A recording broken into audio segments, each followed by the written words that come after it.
We're here to talk about, we were just solving some problems, and this problem, in this problem we had heated up 4,300 grams of water up 60 degrees, and we just did a calculation that used 300 watt hours of electricity, 0.3 kilowatt hours, and at a cost of 7 cents per kilowatt hour. That was 2.1 cents. Great, fine. This, the real point is, though, it's going to cost more than this. Why? Because people have to make money. Well, no, I mean, that's the money, that's the rate that the electric company makes money at, 7 cents a kilowatt hour. They buy it for cheaper and sell it for more. That's you know, the capitalism of it. So they're probably, the electric company's paying 2 or 3 cents to make that, generate that 7, or generate those kilowatt hours.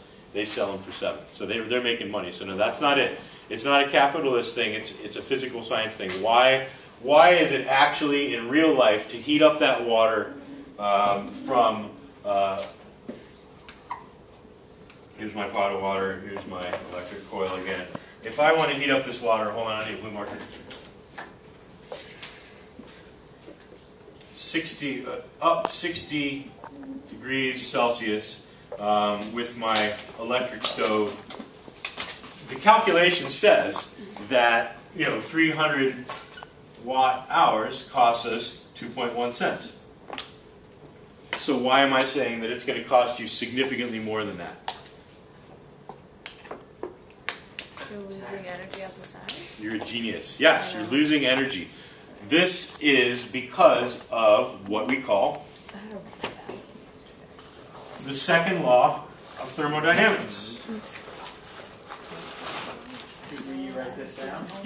You get a day off from writing this down because I'm going to talk for a while, and then I have a little PowerPoint that I've put together, and I just want you to look at it. We're going to be talking about the second law of thermodynamics for a week, and so no, because it's very simple. You can if you want. You can write this part down, but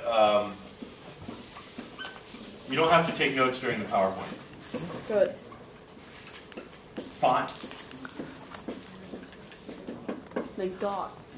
Alright, enough. I've got my stick on. Alright, second law of thermodynamics. Well, what is the first law of thermodynamics? First of all, let's not jump ahead of ourselves. What's the first law of thermodynamics? People don't remember me saying it. First law of thermodynamics. Has to do with energy. The word energy is in it. Did we write it down? I wanted you to. What's it that energy cannot be created or destroyed? Again, yes, genius. Very good. Energy cannot be created nor can neither be created nor destroyed. Better stated, the way it is actually written by the original physicist, whose name escapes me now on film, unfortunately. I will edit this with me saying it properly. You might, if you ever watch it at home, I'll be wearing different clothes, and I'll say the guy's name, and I'll stand right here. Anyway, the total amount of energy Why are you zooming in so much? in a... Are you zooming in? For you can read what you're writing. Okay. Should I not? I don't No, know. it's okay. Well, look how little. No, you should not be going. Remains constant. The total amount of energy in a closed system remains constant. Notice I put it in a little box because it's a closed system. Oh. Do you see how that means the same thing? Again, that really means energy is neither created What's the problem? nor destroyed. You don't have to take notes on this. Okay? It means the same thing. So if I have, like, if in a closed system, I have a different pot of hot water. Let's say I bring it to a boil. It's 100 degrees, and it's boiling. And let's say it's in a closed system, and eventually 2 hours later, it's back down to 50 degrees. Was energy created or destroyed? Yeah. But it's not hot anymore. It left. Where'd it go? Evaporated. Did not evaporate. I don't know. Went into the air? Into the air. Went into the air. So It dissipated. It dissipated. That's right. So it that's what left I the meant. system. You can't fish one like just right now. Isn't that like the same thing? Evaporated. No, we had that conversation the last time that you said evaporated. Actually, or Boom, somebody boom. said evaporated. Maybe it wasn't you. Somebody said it evaporated, and I said no. That's just not the right word. Evaporation. With scientists, you have to be careful about words like that because they mean something very specific. But it dissipated, which implies the same thing. Well, that's why. So it turned into small amounts of useless heat throughout the system where the useful heat dissipated. See, you have to start getting used to this idea of useful energy and not useful energy. This is useful energy here, becoming useful energy here, which then becomes useless energy here. You can't regather all this energy and boil more water. That's what makes it useless. And I'm sure the universe might not think it's useless, but whatever. I'm not getting into that. But the point is, second law of thermodynamics, based on the first law, total amount of energy in a system remains constant. But the second law basically comes down to, well, there's three different statements of it. I'll tell you what. Why don't I let's pass this to Sophie without turning it off, so I don't have to do this twice. And I'm going to put up the presentation that I made. And again, you don't have to... Wow. Pass it on. It's like passing the trophy. That's exhausting, man. I don't know what. Looking at the little screen. Thank you for all your fine work. Aim it. Yeah, just get the frame. Yeah. Just make sure you get everything. It was a tough job earlier, right? The reason why I keep filming you now.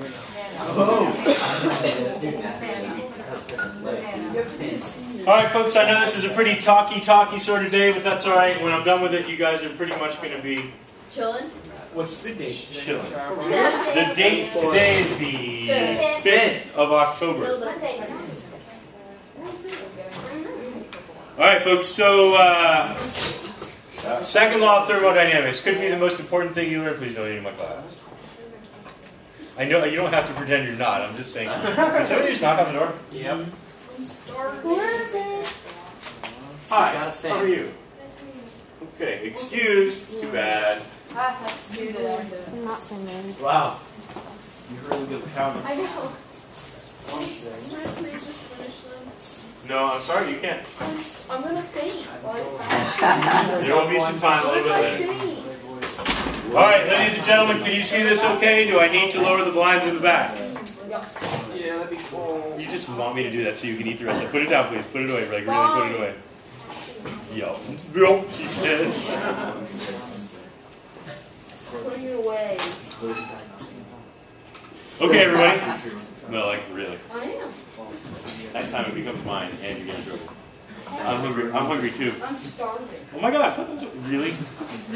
Here, whatever the Seriously? No, do not even put that on. Now I'm to the point where I will like flip out on you guys. I really will flip out. I didn't about flip out. Yeah. Brain teaser. Which is the basic idea behind the second law of thermodynamics? Take a look at these and just think about it. You don't have to shout out which one you think it is. If I wanted to take more time with this, I would give you all the well chalkboards to hold up, but it's really just one statement. So, what do you think? Does anybody want to step up and say? We have a vote for B. Okay. I second that. Say B. All matter contains heat. And then wait, I heard B. Any other? All matter contains heat. No, I think it's B. You think it's B? Okay. C. C. Thank you for playing our game, but you were incorrect. Hey! Yeah. Think about it, folks. Okay. What does this mean? All matter is becoming more complex. Here's a clue as to what scientists mean by more complex. You guys with me there? Wait, so it's C? People that are listening. I want to show you. What do we mean by more complex? By more complex, we mean ordered. Complex, I think it's C. not complex. Ordered, No. disordered. Okay? Your lives, my life. I don't know. I tend to have lowering complexity surround me, or disorder, and that's just my sorry lot in life. Those of you who've had me before know this to be true. I was able to pretend for the first few weeks of school to be a less disordered person than I am, and I continue to try. But anyway, everything is wearing out, is what it's all about. Things becoming more complex is actually the exact opposite of that. More ordered, more complex, no. The natural state of things is to wear out and become less complex and more disordered. That's what life is about. That's what, well, maybe not life. Actually, life is exactly the opposite. Life is the tendency to create order out of things, right? To take a puddle of atoms and turn it into a person, or a plant, or a bacteria, or whatever, a highly ordered living system. As soon as you stop putting that energy into that highly ordered living system, it wears out. Okay, and so here is a poorly stated slide of the second law of thermodynamics. The way that your book says it on page 101 is much better, but this is okay. It didn't seem as inappropriate to me as it, when I made it at like 11:30 last night as it does now. I'm going to skip the first one for now. These are kind of difficult to read too. It was one of those things where I had to stretch a slide. One cannot convert heat completely into useful work, and that is the basis for what Bailey said over here before. The way the book says it, and again, you don't have to write this down. It's in the book. Be aware that I need you to know there are 3 statements that define the second law of thermodynamics. I need you to know them. What's wrong with the first one? Yeah, the first one's not usually listed first. The first one's usually listed second. Like I said, this looked good at 11:30 last night, but not so good now that I look at it. And the first one, don't even go there. One cannot convert heat completely into useful work. The way the book says it is, every conversion of energy from one form to another involves a loss of energy. Everything, whether it's one pool ball hits another pool ball and makes that pool ball move, transferring its kinetic energy. The second pool ball is never moving as fast as the first pool ball. And the third one is never moving as fast as the second one. Energy is always lost in the form of heat, sound, and other things, depending on the conversion that you're making. And so you always lose energy. Now, the first one, heat flows spontaneously from a hot object to a cool object. Again, I don't know why it didn't occur to me that was going to strike you all as inappropriately funny. But anyway, any system that has heat will spontaneously lose that heat to something cooler. Think of inside versus outside. Imagine a winter day, it's January, it's just before our final exam. Yeah? Does that mean in a colder environment you'd be more hungry than in a warmer environment because you'd be giving off so much more heat? Yeah, absolutely. Yeah, people like... yes, just being out in the cold spends more energy because your body has to like shiver and do things to stay warm. So think of this room in the middle of January, icy and cold outside, 10 degrees below zero, and the heat goes off. What happens is the heat from this room spontaneously flows out through the windows anywhere that it can. Any point of contact from inside to outside. Cold doesn't come in. Cold isn't a thing. That's the point. That heat, red, heat, is an actual thing. It means greater kinetic energy of the molecules in a system, and heat spontaneously flows from something hot to something cold. And so if you put something hot next to something cold, cold doesn't transfer to the hot thing. The hot thing loses energy to the cold thing. It excites the electrons in or the molecules in the colder object, causing this to lose some of its excitement and this to gain it.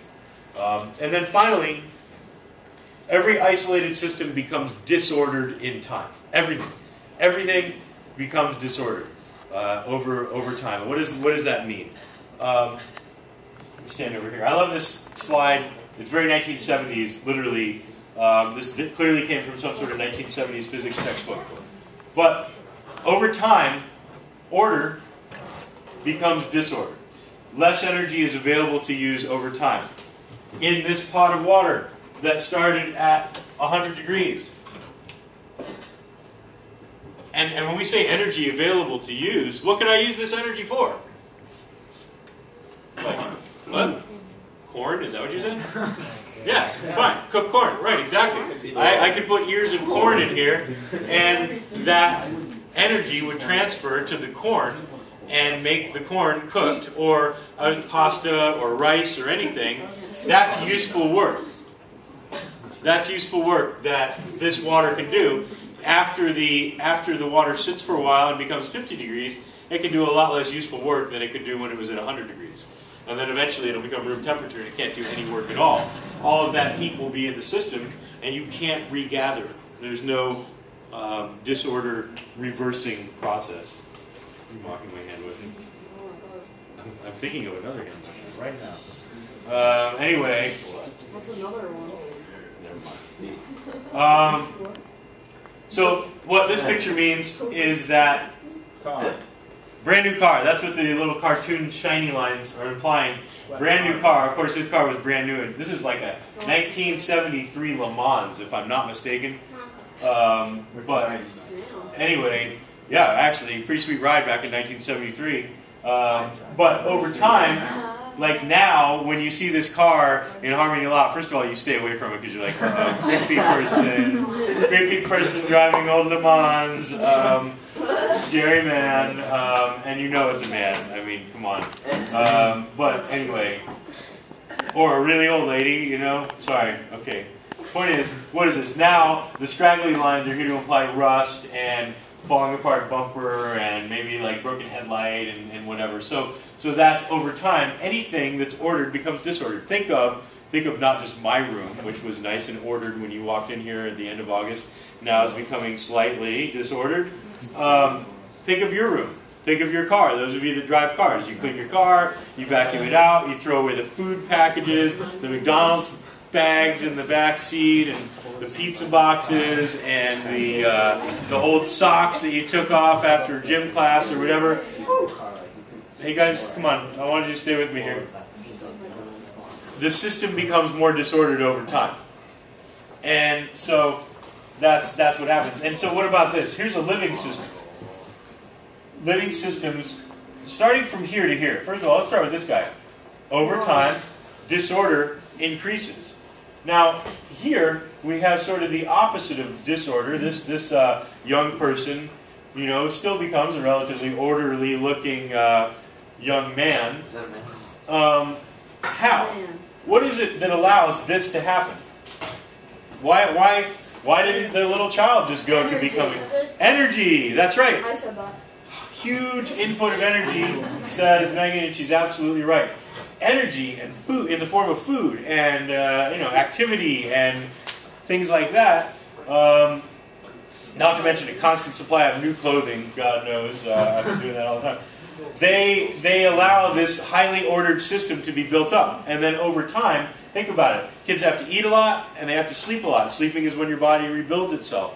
Old people, they begin to sleep less, they begin to eat less, they begin to repair themselves less as far as our bodies go. And eventually, they go back to being a puddle of atoms. They completely lose, and entropy wins. What is entropy? No, I remember that word. Yeah. Oh, wait, actually, hold on. Sorry. We're going to talk about entropy in just a second. So, here's the thing. Disorder is normal. Let's see that again. I like my little slide here. I did that myself. Disorder is normal. Whoa. It's order that is a little unusual. Whoa. So there's two different illustrations of that. Imagine a jar with green and yellow marbles in it, and I shake it up. What are the chances of ending up with two homogeneous layers of colored marbles? What are the chances of this actually happening? 0. They are not 0, but they are darn close to 0. 0.1. But I'm not going to calculate the percentage. Here, let me give you another example. There is nothing at all in the laws of physics or any other laws that state that every molecule of oxygen in this room can't be over here and all these people die. Nothing at all. There is 0 law in physics against that happening. It could happen. Think about it this way. Let's start from the first one. So the line basically goes between Caitlin and Gianna and goes back there. The first molecule, the first molecule of oxygen. What are the chances it's going to be over here versus over here? 50. 50%, 0.5. The second one, over here versus over there, also 0.5. But the odds of both of them being over here are 0.5 times 0.5, or 0.25. Yep. The third one, 0.25 times 0.5. Now we're down to 0.125 chance. The fourth one, now we're down to 0.0625. Okay, so I'm going to do 7 more.